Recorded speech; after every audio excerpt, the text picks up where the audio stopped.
Good afternoon. I want to begin by acknowledging the tremendous hardship the Ukrainian people are suffering as a result of Russia's invasion.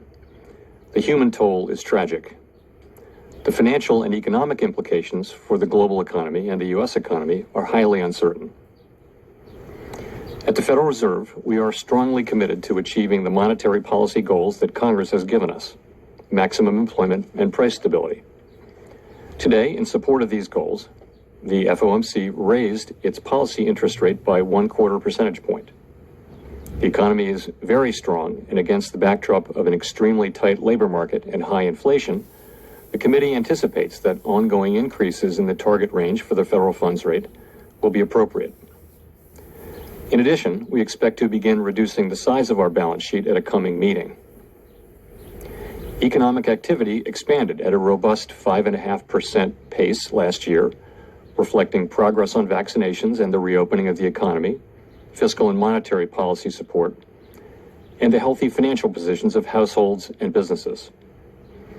The rapid spread of the Omicron variant led to some slowing in economic activity early this year, but cases have declined sharply since mid-January, and the slowdown seems to have been mild and brief. Although the invasion of Ukraine and related events represent a downside risk to the outlook for economic activity, FOMC participants continue to foresee solid growth. As shown in our summary of economic projections, the median projection for real GDP growth stands at 2.8% this year, 2.2% next year, and 2% in 2024. The labor market has continued to strengthen and is extremely tight. Over the first 2 months of the year, employment rose by more than 1 million jobs. In February, the unemployment rate hit a post-pandemic low of 3.8%, a bit below the median of committee participants' estimates of its longer-run normal level.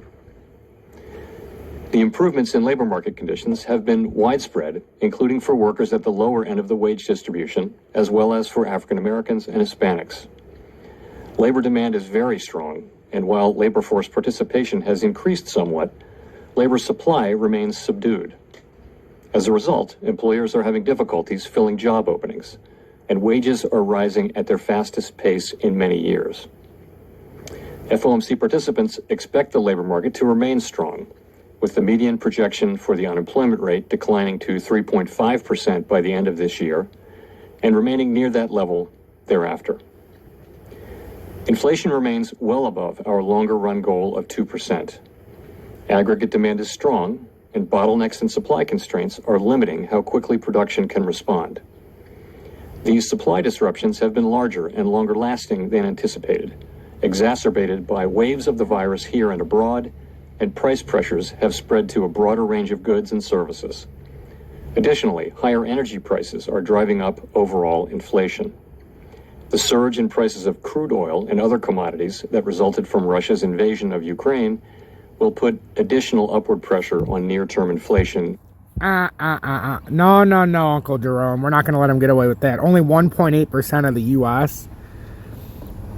is oil is from Russia. So when it comes to like the gas prices and all that stuff, if it goes up tenfold or 100%, only 1.8% of that percentage or incremental gain or increase, I should say, is Russia's fault. So 98.8% old Uncle Jerome is still the U.S.'s fault. So, excuses. Here at home. We understand that high inflation imposes significant hardship, especially on those least able to meet the higher costs of essentials like food, housing, and transportation. We know that the best thing we can do to support a strong labor market is to promote a long expansion, and that is only possible in an environment of price stability. As we emphasize in our policy statement, with appropriate firming in the stance of monetary policy, we expect inflation to return to 2% while the labor market remains strong. That said, inflation is likely to take longer to return to our price stability goal than previously expected. The median inflation projection of FOMC participants is 4.3% this year and falls to 2.7% next year and 2.3% in 2024. This trajectory is notably higher than projected in December, and participants continue to see risks as weighted to the upside. The Fed's monetary policy actions have been guided by our mandate to promote maximum employment and stable prices for the American people. Our policy has been adapting to the evolving economic environment, and it will continue to do so. As I noted, the committee raised the target range for the federal funds rate by 1/4 percentage point and anticipates that ongoing increases in the target range will be appropriate. The median projection for the appropriate level of the federal funds rate is 1.9% at the end of this year, a full percentage point higher than projected in December. Over the following 2 years, the median projection is 2.8%, somewhat higher than the median estimate of its longer run value. Of course, these projections do not represent a committee decision or plan, and no one knows with any certainty where the economy will be a year or more from now. Reducing the size of our balance sheet will also play an important role in firming the stance of monetary policy. At our meeting that wrapped up today, the committee made good progress on a plan for reducing our securities holdings, and we expect to announce the beginning of balance sheet reduction at a coming meeting. In making decisions about interest rates and the balance sheet, we will be mindful of the broader context in markets and in the economy.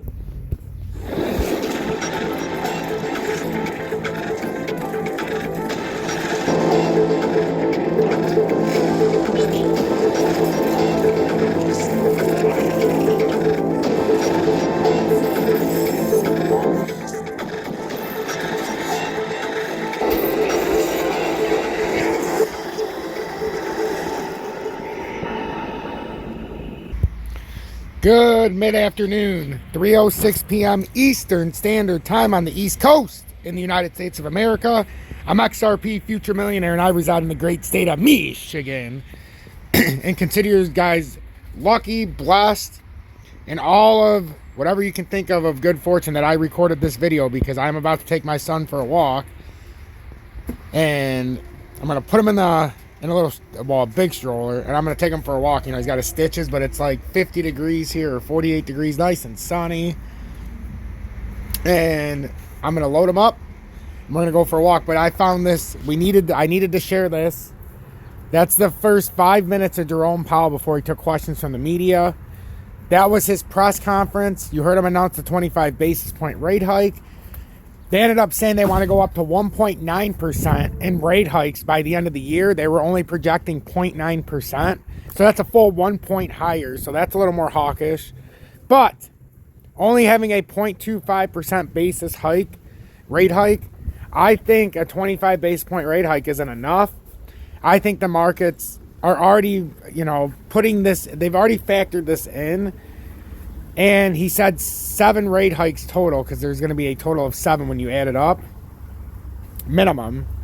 So I think some things he went a little bit more hawkish than most would have expected, but I still think it was a dovish overtone, like he's blaming Russia.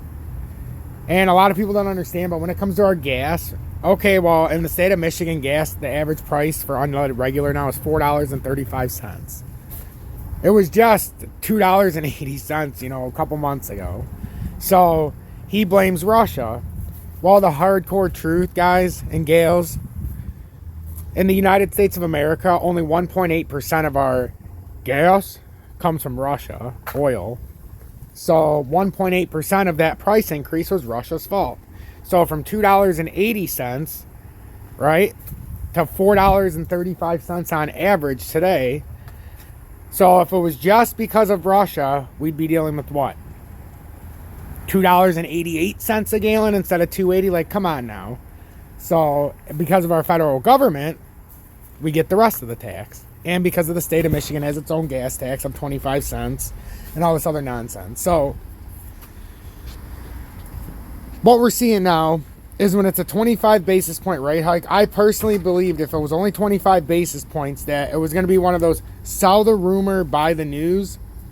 And we've had a nice decline in the crypto market here the last 2 months leading into this rate hike. Well, now that it was hawkish, to me it wasn't dovish, but it was very dovish on the start. So we talked about X marks the spot here. We basically hit the middle of the X. We bounced off of it. The problem is we've come into an area where we're in an overall symmetrical triangle from April of 2021. We've created a symmetrical triangle, though, while we've been in this pattern in the past few weeks, since February. So now we've got a smaller symmetrical right now that we just can't seem to get over. Every time it goes over, it pulls back down. And right now that line's at about, what is that, about 78.2, but if you come across a little bit farther into the next, you could say like 77.9. So even with the push up right now, we just can't get over it. Bitcoin's struggling right here. So with a hawkish, I think the market would have crashed. With it being, I think that this was more of a, oh, we're going to let them off easy kind of thing right now in the immediate short term. So I think this was a very dovish, just putting 25 basis points. So I think the market could pump. We don't know if we're going to get a quick dump first. That's the question that everybody keeps asking me. I don't know. I would hope, or not hope, but I would have, like I told them, I'm begging for everybody to be overzealous and dump this off as this news starts coming out. And that they break XRP down to about 72 cents so I can get a proper bounce off of the uptrending support line. Actually, it doesn't even need to go down that far now. What am I talking about? We're way over here now. I would like to see it hit this uptrending support because you buy the uptrending support. So that's where we need to buy, is the uptrending support. So we'll see. This is the key right now. The next time it hits this, is it going to hit the uptrending or the downtrending? This is the biggest key because we're stuck in between two symmetrical triangles.